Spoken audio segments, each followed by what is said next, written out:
We have been going through our series, Bringing Jesus Your Sorrows, and today we are looking at the text, Job 19. I'm going to read the text and deliver this sermon as I would on the Sunday, but this is an extra sermon from when we missed church due to snow. Job 19, verses 1 through 29. Then Job answered and said, "How long will you torment me and break me in pieces with words? These 10 times you have cast reproach upon me. Are you not ashamed to wrong me?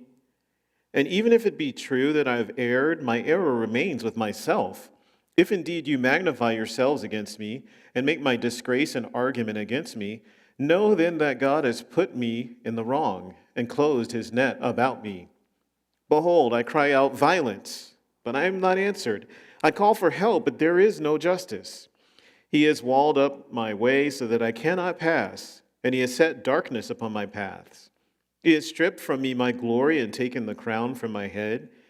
He breaks me down on every side, and I am gone. My hope he has pulled up like a tree. He has kindled his wrath against me and counts me as his adversary. His troops come on together. They have cast up their siege ramp against me and encamp around my tent. He has put my brothers far from me, and those who knew me are wholly estranged from me. My relatives have failed me. My close friends have forgotten me. The guests in my house and my maidservants count me as a stranger. I have become a foreigner in their eyes. I call to my servant, but he gives me no answer. I must plead with him with my mouth for mercy. My breath is strange to my wife, and I am a stench to the children of my own mother. Even young children despise me. When I rise, they talk against me. All my intimate friends abhor me, and those whom I loved have turned against me. My bones stick to my skin and to my flesh, and I have escaped by the skin of my teeth. Have mercy on me, O you, my friends. For the hand of God has touched me. Why do you, like God, pursue me? Why are you not satisfied with my flesh? Oh, that my words were written. Oh, that they were inscribed in a book. Oh, that with an iron pen and lead they were engraved in the rock forever. For I know that my Redeemer lives, and at the last he will stand upon the earth. And after my skin has been thus destroyed, yet in my flesh I shall see God, whom I shall see for myself, and my eyes shall behold, and not another. My heart faints within me. If you say, how will he pursue him? How we will pursue him, and the root of the matter is found in him, be afraid of the sword, for wrath brings the punishment of the sword, that you may know there is a judgment. This is the word of the Lord. When my wife and I were doing ministry in New York City among the many campuses that the Lord opened doors for to minister to students among, Juilliard was one of those. And Juilliard students are highly accomplished, obviously, to be able to make it into a conservatory of that nature, musicians and sometimes vocalists as well. But there's a part of that campus that's devoted to drama. In many ways, it's much harder to get into, imagine that. And there were two students, two girls, who were part of our ministry. Both had gotten accepted and were part of the drama program. It's a very dark program. But they represent two divergent ways. They both graduated. The one girl, she was devoted to Jesus. She wanted to serve God wholeheartedly. She contemplated roles that she would accept or wouldn't accept based on if it maybe would jeopardize her walk with God or compromise her values. She struggled to find work, to gain auditions, to earn roles. And for year after year, she really wondered, why did I go through all this to not have any fruit by having my career take off? That was girl number one. Girl number two, Two things happened to her not long after she graduated. Number one, she completely turned her back on God. I remember a conversation where she said, I don't believe anymore. I'm grateful for the time that I had meeting all of you, but it means nothing to me. The other thing that happened to her is her career just took off. She had an immediate role right after graduation for the summer. Subsequent to that, she made it onto Broadway. The Broadway show that she was a part of was nominated for multiple Tonys, and they won. She held up a Tony. She left New York in pursuit of television in California, having a TV role. And lo and behold, not long after that, my wife and I remember watching primetime TV, and there she was starring on a show. Two divergent ways. One who'd served God and struggled in her career, the other who turned her back on God and her career blossomed. Why does that happen? Is that the way it's supposed to happen? We feel like if you do good things should happen. If you do bad things should happen. But life doesn't work like that. And that is where we find Job and his friends here in chapter 19. Job responding to their thoughts about how life works and him saying, it doesn't work that way. The title of the message today is Where is Hope in Sorrow? And there are three things in the text that I want us to see. Number one, sorrow from partial truths. Partial truths. Number two, sorrow and loneliness. It's one thing to be sorrowful. It's another thing to have that plus loneliness. Job had that. And lastly, hope in the Redeemer. As dark as it gets, how can there be hope? And yet there is. Sorrow from partial truths, sorrow and loneliness, hope in the Redeemer. As we've been going through this series, we've been talking about how sorrows are of two natures, those that we bring on ourselves. They're a consequence, if you will, of our own actions, a result of our sin. They're things that happen to us because of things that we did, whether that's in a relationship or just in life in general. And then there are those sorrows that we face that are of no origin of our own. We had nothing to do with it. And to distinguish those two or to learn how do we bring those types of sorrows to Jesus, we've looked at lamentation for the sorrow of our own making as God's people who turned their backs on him were receiving just judgment. And we've been looking at Job to think about how do we deal with unjust suffering. Today we're considering where is hope in sorrow. Let's consider this first point, partial truths. What's the partial truth in the text? Well, just as a real recap, we had looked at chapters 1 and 2, but in between there and chapter 19, there's a series of discourse between Job and his three friends, Eliphaz, Zophar, and Bildad. And essentially, after 7 days of silence, Job, he cries out with his lament, I lament the day that I was born, and all of these things. And he's, in summary, saying, God is against me. I've done all of these things in serving him and being faithful to him, and yet God is against me, and he's taken away my family, he's taken away my possessions, he's taken away my status. And Eliphaz and Bildad and Zophar are saying, no. Listen, Job. God is a just God. He gives good things to the righteous. He gives bad things to the wicked. You have bad things. You must have done something wrong to deserve them. Maybe you don't realize it, but if you just repent, Job, things will get better. And Job says, no, you don't understand. I've not done anything. I've been upright. I've served my community. I've been an upstanding husband and father, and yet this has all happened. God is against me. And back and forth they go. But see, what's happened is Job's friends are operating under a partial truth. They see the world in a very narrow sense. They acknowledge that God is just. They acknowledge that he's in control of all circumstances, that he's sovereign. But the only thing that they see as being the operating system of the world and the cosmos is this idea of retributive justice. What do I mean by retributive justice? Well, they talk about this throughout their discourse. In verse 2 and 3, how long will you torment me and break me in pieces with words? This is what Job is saying about his friends. These 10 times you've cast reproach upon me. You're not ashamed to wrong me. In other words, here you guys are, you're supposed to be bringing me comfort, but you're making life harder. And how are they doing that? They're saying life is only about retributive justice. What is that?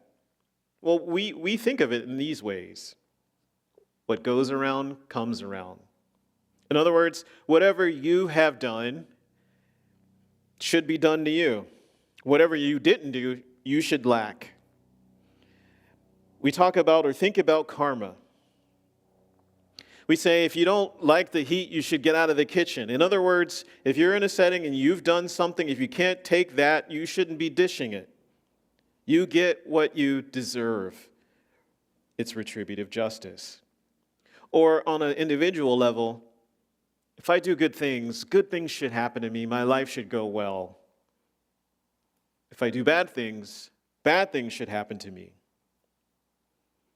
And so therefore, there's confusion and disconcerting hearts when you're doing good things, but bad things happen.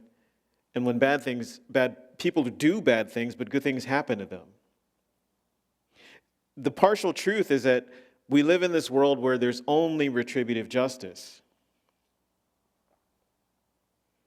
Job is trying to say there's more to life than this, there's more to God than this, even though he himself struggles from a partial understanding of who God is and what his nature is. The important thing to see in the text is we're actually a lot more like Job's friends than we are Job initially. We prefer a neat and tidy world. We prefer to have the control of knowing if I follow my path, if I study hard, if I work hard, if I try hard, good things will happen. And that person over there, the bad things over there, well, they must have done something to deserve that. There must be some neglect on their part in order for that to have arisen in their life. I remember a time when I was sharing in my previous church in New York City, where I had found out, it was about over a decade ago, I had found out about a heart condition that I had had since birth, but didn't know about until recently. It was a heart anomaly. And in this discovery, I didn't know exactly, and doctors at that point didn't know exactly how to respond to it. Thankfully, we're past that phase. But I was asking for prayer from the congregation. I was thrust into a situation where I was actually asked to share that in a church service, and I did. And immediately after, I get off and the stage and go back to my seat, or actually after the service, a gentleman approaches me and he says, well, so you have a heart thing, right? In my experience, if you work on your diet, you should be able to fix whatever's going on. And I said, well, thank you, sir. I don't think you're understanding what it was that I was saying. I have a pathway that goes the wrong way. It's a wrong origin. Diet's not going to fix that. In other words, his estimation, and he was trying to be helpful, but we all do this. We see someone suffering and we think, well, surely there's something you were doing wrong to arrive at that. If you just do the right things, it'll get better, right? Job is insisting there's more to it than this. Verse 6, Job says, know then that God has put me in the wrong and has closed his net about me. He said, you've been magnifying yourselves against me, but I didn't do anything wrong. God is doing this to me. Verse 7, I cry out violence, but I'm not answered. I call for help, that there is no justice. He has walled up my way so that I cannot pass, in verse 8. And essentially what Job is saying here and what he's been saying is that the world is not so simple as retributive justice, as what goes around comes around, or as karma. Because, like the parable of the two Juilliard students, sometimes life works this way. The righteous suffer, and those who aren't righteous, those who don't pursue God, the wicked prosper. And so therefore, you can't look at the circumstances and understand or conclude how the person is living as it pertains to God. Job, in other words, you can't look at Job's suffering and say, well, because you're suffering, Job, you must have been doing something wrong. No, sometimes the righteous suffer unjustly. And Job had been making the case prior to this and in some of the dialogue. Actually, the wicked prosper often. Life is more complex than retributive justice.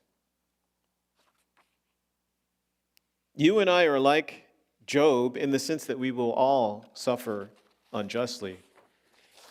But we're like his friends in that our natural inclination is to view others' suffering in a very simplistic way. Even when we mean well, we can often want to find some cause for why they're going through what they're going through. Because here's the reality. Maybe this was the reality for Job's friends, and certainly it could be the reality for us. If Job didn't do anything to suffer, didn't do anything to deserve the suffering that he is experiencing, then maybe I could be next. If Job's decisions and the control of his life by his decisions didn't warrant good things, then what is my control and effort going to produce? In other words, I could be just as vulnerable. Or in other words, the thing that I heard about that case or this person, that could actually happen to me. How do I know if it won't? If the world is where I can control my outcomes by, if I do good, I will get good. If I do bad, I get bad. Then it's a predictable world. But if the world is such that it's more complex and good things happen to those who do wrong and bad things happen to those who do right, where does that leave me? Well, where it leaves Job is in a place of sorrow and loneliness. Because of the partial truths of his friends, they're not understanding. Where I hope it doesn't leave us, or at least I encourage us, is before we assess the suffering of another, that we could pause and just remember, we don't know why that happened to them. And may our response be one of, instead of trying to find the cause, I'm sorry you're going through this. Can I pray for you? Imagine if Job's friends had just said that. Can I pray for you, Job? I'm sorry you're going through this.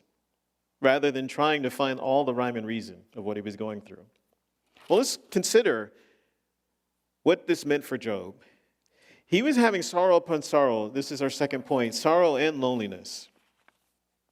The saying goes, misery loves company. Why is that? Well, it's one thing to have misery by yourself. At least if you have company, there's others going through miserable things at the same time. You have something to talk about. You have someone to talk about. But how difficult is misery when you're alone?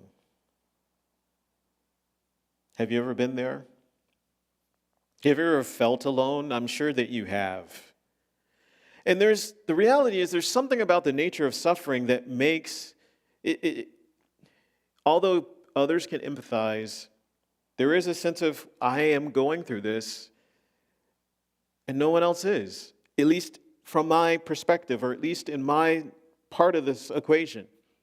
There is a sense of it is alone. Job, he details how alone he feels. You see, it's not just the suffering of what happened to him. He lost his family, he lost his possessions, he lost his servants, he lost his status.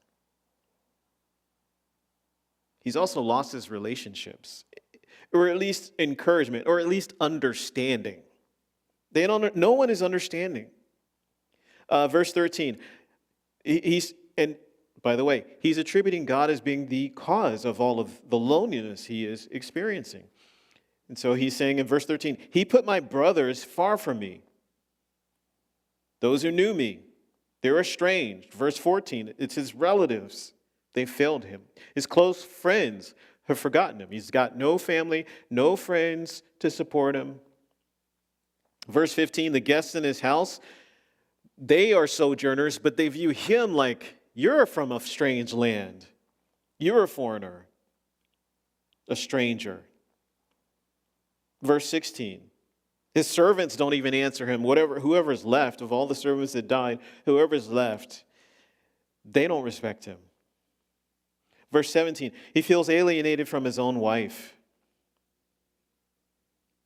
His brothers and sisters consider him a stench. Verse 18, even young children despise me. They look at me, they giggle, they point, they say mean things. Verse 19, all of his close friends have turned against him. And we've seen the evidence of these three friends, the ones who came and sat with him in silence for 7 days. As soon as they opened their mouths, they are complicating his sorrows through their words. So Job not only feels that God is against him, he's got vertical alienation. This is what he's experiencing, or at least he's feeling. Everyone on the horizontal plane is estranged, cut off, not understanding, or against him. The entire social order, he was on top, now he's on the bottom, has been turned around. He feels completely alone. These friends he has in front of him are not making things better. They're making it worse. Verses 21 and 22. He's asking them for mercy. God's already pursuing me, and from Job's perspective, against me. Now you are too. Putting it in another way, the sorrow that Job experienced in chapter 1 and 2 has gotten worse and worse because of the response everyone around him has had. No one understands Job. He's experiencing sorrow and he's experiencing loneliness. Loneliness is a powerful negative experience. It was just but a few years ago, the United States Surgeon General declared an epidemic of loneliness in our country. Loneliness is not what we were created for. In fact, of all the repetition of the Genesis creation story in chapters 1 and 2, where after each day of creation, God says, it is good. The first time God says it is not good is in reference to man, Adam, being alone.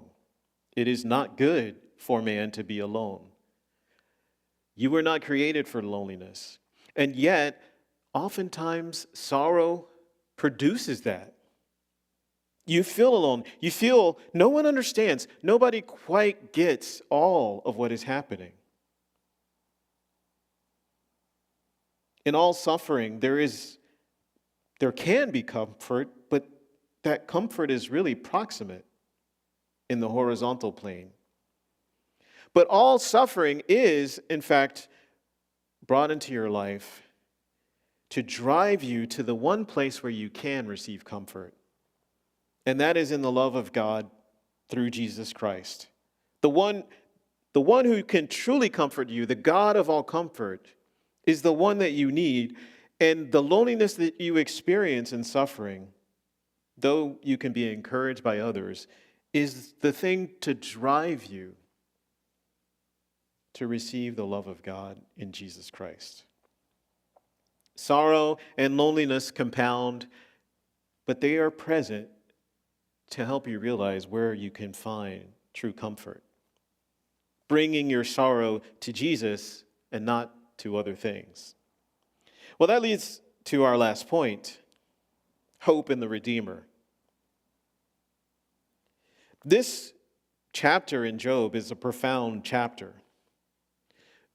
It's profound because, in one sense, you could say it describes the lowest state. It's Job reflecting on his sorrows and also his loneliness.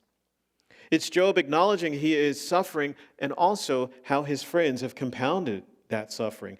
You could say it's the bottom in one sense, or at least among the bottom emotionally of all the lament of Job.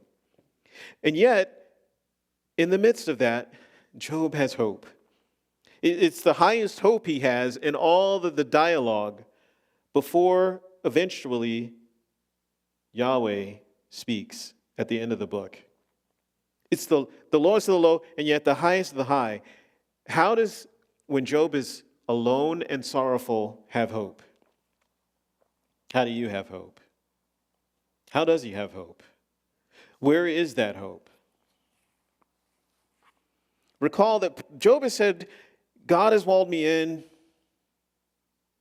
God is the one that has put my brothers away from me. God is the one who's caused all of these things to happen. You could say, in summary, Job sees God as his biggest problem. How do you have hope if God is your biggest problem? How do you have hope if you see God as having cut you off from every relationship as well as taken away all of what you knew and loved? God is his problem, yet Job sees God as his only solution, his only hope. He has persistent faith in God, even as he sees God as his very problem. This is what is so fascinating about Job and refreshingly countercultural for our modern times. There is no point in the account of Job, in the depth of his soul and his suffering, where he says, okay, I forget God, I'm out. He never says that. He calls God his problem. He thinks of God as his enemy, that he's become God's enemy, rather. He sees himself as having lived right before God and done things right in God's eyes, and yet God, for some reason or another, is against him. He never says, I don't want to have anything to do with God anymore. He sees God as his problem, but he also sees God as his only solution for the problem. In our age of deconstructionism, this is refreshing. Often people go through suffering in a Christian environment, in a church environment, or having been brought up in a church home or culture.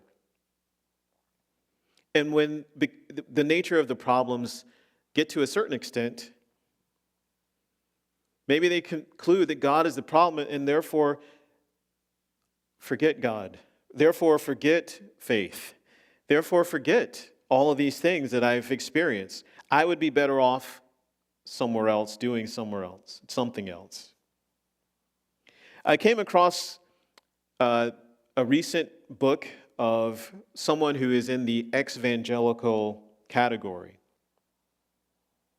An ex-evangelical is one who grew up in the evangelical church, but for various reasons has left that setting, turning their backs on the faith that they once knew. And in this particular case, she's authored multiple books. She was an influencer in the evangelical world prior. And a few years ago, she discovered she was married to a pastor. She went through a traumatic, terrible experience. She found that her husband had been in an adulterous, cheating relationship for a long time. She knew nothing about it. So here is this prominent woman, married to a pastor, and finds out he's not living the life that she thought he was. He's not who she thought he was. In divorce, lots of pain, lots of trauma. She left that situation, and she eventually left the church. Not just that church, the church. And in a recent interview in the New York Times, and also through some of the content of her book that I've read summaries of. She talks about how she's found this newfound, quote-unquote, freedom. She talks about in her experience of having been under the oppression of purity culture and having found this newfound sexual renaissance. She says she continues to believe in Jesus, but not in his church. But what I found profound of all the things that I at least read about her, she says, now I trust in my body. That's never lied to me. What's so interesting about this is because this encapsulates, quite honestly, what any of us could do in the face of sorrow. Her sorrow is immense. Her sorrow is real. It's incredibly painful. But her Redeemer, according to her own words, isn't Jesus, it's her body. The thing that's going to comfort her, the thing that's going to protect her is trusting her body.